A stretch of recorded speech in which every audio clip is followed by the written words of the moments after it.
Mata kuliah tindak pidana korupsi. Topik ke-18 dari 75 topik. Kelemahan dogmatik sistem pemidanaan tindak pidana korupsi, bagian kedua. Masalah subjek pertanggungjawaban korporasi. KUHP turunan Wetboek van Strafrecht sebagai induk peraturan hukum pidana di Indonesia, mengakui bahwa pada dasarnya yang dapat melakukan tindak pidana hanyalah manusia. Hal tersebut disimpulkan dari beberapa hal sebagai berikut. 1. Rumusan delik dalam KUHP lazim dimulai dengan kata-kata, barang siapa. Kata, barang siapa, ini tidak dapat diartikan lain daripada orang. 2. Pasal 10 KUHP yang terkait dengan jenis-jenis pidana, baik pidana pokok maupun pidana tambahan. Sifat dari pidana tersebut adalah sedemikian rupa, sehingga pada dasarnya hanya dapat dikenakan pada manusia. 3. Dalam pemeriksaan perkara dan juga sifat dari hukum pidana yang dilihat ada atau tidaknya kesalahan pada terdakwa, memberi petunjuk bahwa yang dapat mempertanggungjawabkan adalah manusia.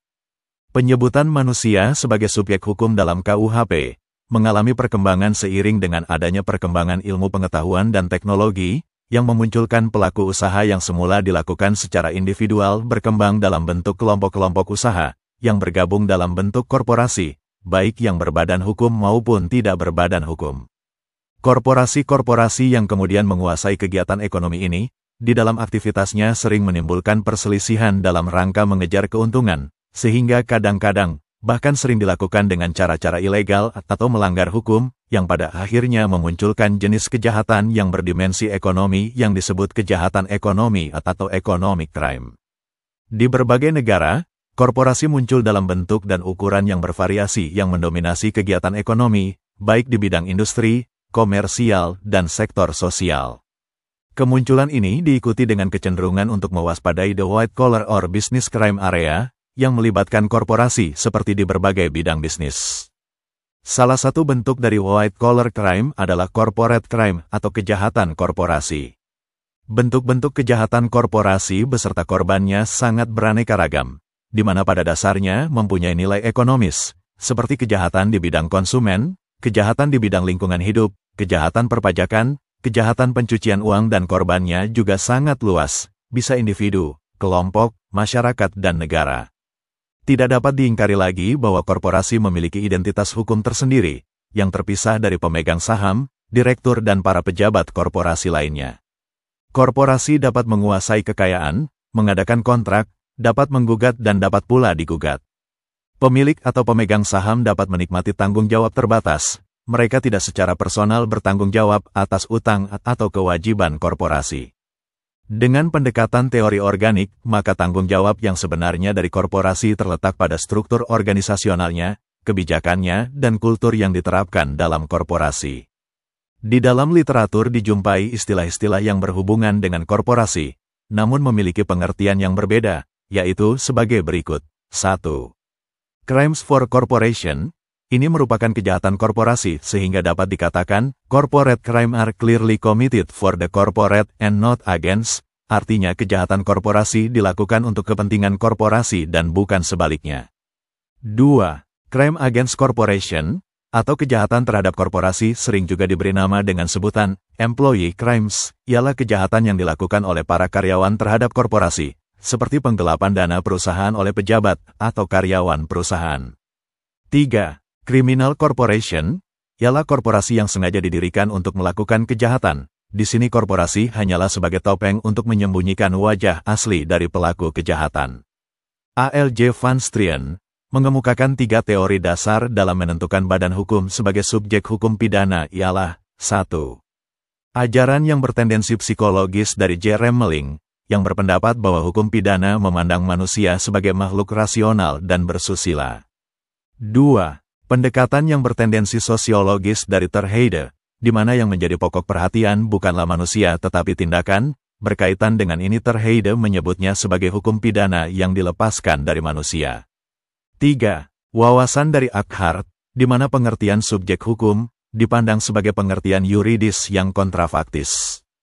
Pasal 1 Angka 3 Undang-Undang Nomor 31 Tahun 1999 tentang Pemberantasan Tindak Pidana Korupsi sebagaimana diubah dengan Undang-Undang Nomor 20 Tahun 2001, salah satu undang-undang hukum pidana di luar KUHP merumuskan bahwa yang dimaksud dengan setiap orang adalah orang perseorangan atau termasuk korporasi. Pengertian korporasi diatur dalam Pasal 1 Angka 1 Undang-Undang Nomor 31 Tahun 1999 sebagai kumpulan orang dan atau kekayaan yang terorganisasi baik merupakan badan hukum maupun bukan badan hukum. Hal ini merupakan suatu kemajuan dibandingkan dengan Undang-Undang Tindak Pidana Korupsi tahun 1971, karena pada undang-undang sebelumnya belum dikenal adanya subjek hukum berupa korporasi. Dapat dikenakannya sanksi pidana atau tindakan kepada korporasi dalam perkara korupsi ini cukup beralasan dan sesuai dengan beberapa rekomendasi Kongres PBB, antara lain, 1. Dalam rekomendasi Kongres PBB ke-8 tahun 1990 juga ditegaskan, agar ada tindakan terhadap perusahaan-perusahaan yang terlibat dalam perkara korupsi. 2. Dalam dokumen Kongres PBB ke-9 tahun 1995 di Kairo antara lain ditegaskan, korporasi asosiasi kriminal atau individu mungkin terlibat dalam penyuapan para pejabat untuk berbagai alasan yang tidak semuanya bersifat ekonomis. Namun, dalam banyak kasus masih saja penyuapan digunakan untuk mencapai keuntungan ekonomis. Tujuannya ialah membujuk para pejabat untuk memberikan berbagai bentuk perlakuan khusus, istimewa antara lain, a. memberi kontrak, b. mempercepat atau memperlancar izin, c. membuat perkecualian-perkecualian atau menutup mata terhadap pelanggaran peraturan. Ketentuan mengenai pertanggungjawaban korporasi yang melakukan tindak pidana korupsi diatur dalam Pasal 20 Undang-Undang Nomor 31 Tahun 1999 dengan beberapa pengaturan sebagai berikut. 1. Dalam hal tindak pidana korupsi dilakukan oleh atau atas nama suatu korporasi, maka tuntutan dan penjatuhan pidana dapat dilakukan terhadap korporasi dan atau pengurusnya. 2. Tindak pidana korupsi dilakukan oleh korporasi apabila tindak pidana tersebut dilakukan oleh orang-orang baik berdasarkan hubungan kerja maupun berdasarkan hubungan lain, bertindak dalam lingkungan korporasi tersebut baik sendiri maupun bersama-sama. 3. Dalam hal tuntutan pidana dilakukan terhadap suatu korporasi, maka korporasi tersebut diwakili oleh pengurus. 4. Pengurus yang mewakili korporasi tersebut dapat diwakili oleh orang lain. 5. Hakim dapat memerintahkan supaya pengurus korporasi menghadap sendiri di pengadilan dan dapat pula memerintahkan supaya pengurus tersebut dibawa ke sidang pengadilan. 6. Dalam hal tuntutan pidana dilakukan terhadap korporasi, maka panggilan untuk menghadap dan penyerahan surat panggilan tersebut disampaikan kepada pengurus di tempat tinggal pengurus atau di tempat pengurus berkantor. 7. Pidana pokok yang dapat dijatuhkan terhadap korporasi hanya pidana denda dengan ketentuan maksimum pidana ditambah 1/3. Berdasarkan Pasal 20 Undang-Undang Nomor 31 Tahun 1999 tersebut terkait dengan pertanggungjawaban korporasi yang diatur dalam Undang-Undang Tindak Pidana Korupsi sebagai berikut. 1. Pihak yang dipertanggungjawabkan pidana dalam hal tindak pidana korupsi dilakukan oleh korporasi adalah korporasi dan atau pengurusnya.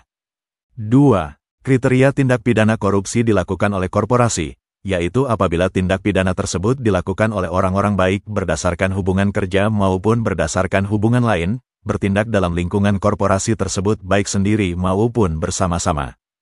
3. Strafsud, untuk korporasi pelaku tindak pidana korupsi adalah pidana denda dengan straf maat sebesar maksimum pidana untuk orang per orang ditambah 1/3.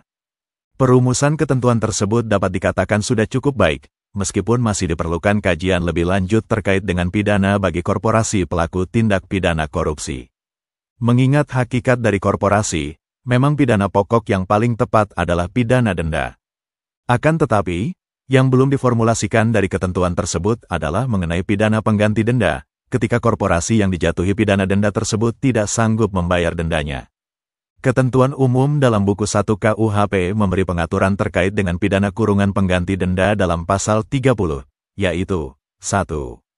Ayat 2, jika denda tidak dibayar, lalu diganti dengan kurungan 2. Ayat 3, lamanya kurungan pengganti paling sedikit adalah 1 hari dan paling lama 6 bulan, 3. Ayat 4, dalam putusan hakim, lamanya kurungan pengganti ditetapkan demikian, jika dendanya 50 sen atau kurang, dihitung 1 hari, jika lebih dari 50 sen, tiap-tiap 50 sen dihitung paling banyak 1 hari, demikian pula sisanya yang tidak cukup 50 sen. 4. Ayat 6, Kurungan pengganti sekali-kali tidak boleh lebih dari 8 bulan. Aturan umum terkait dengan pidana kurungan pengganti denda tersebut tentu tidak dapat diterapkan untuk subjek hukum berupa korporasi, karena KUHP tidak mengenal subjek hukum korporasi. Selain itu, pada hakikat korporasi tidak mungkin diberikan pidana yang sifatnya pembatasan kemerdekaan. Besaran pidana denda yang lebih banyak sepertiga dibanding pidana denda yang diperuntukkan bagi orang per orang juga menimbulkan permasalahan andaikan dapat diterapkan. Besaran pidana denda tersebut dirasa tidak sebanding dengan aturan umum yang mana masih menggunakan satuan denda berupa sen, yang sudah sangat jauh dengan nilai nominal mata uang saat ini. Kondisi ini mempengaruhi penerapan pidana kurungan pengganti denda, yang memiliki potensi lebih banyak dipilih, daripada membayar denda ratusan juta rupiah. Hal inilah yang muncul sebagai masalah juridis atau masalah dogmatis terkait dengan subjek hukum pidana korporasi dalam Undang-Undang Tindak Pidana Korupsi. Itulah materi topik ke-18 tindak pidana korupsi. Channel ini bermanfaat khususnya bagi mahasiswa Indonesia atau yang ingin menambah wawasan. Video tutorial dituturkan dan disubtitelkan agar dapat ditonton, dibaca sambil didengarkan. Untuk pemahaman yang lebih baik, putar dan dengarkan video ini berulang-ulang. Subscribe dan like, agar Anda mendapatkan update tutorial lainnya. Bagikan juga link video ini, agar teman lain juga mendapatkan manfaat channel ini. Terima kasih. Sampai jumpa.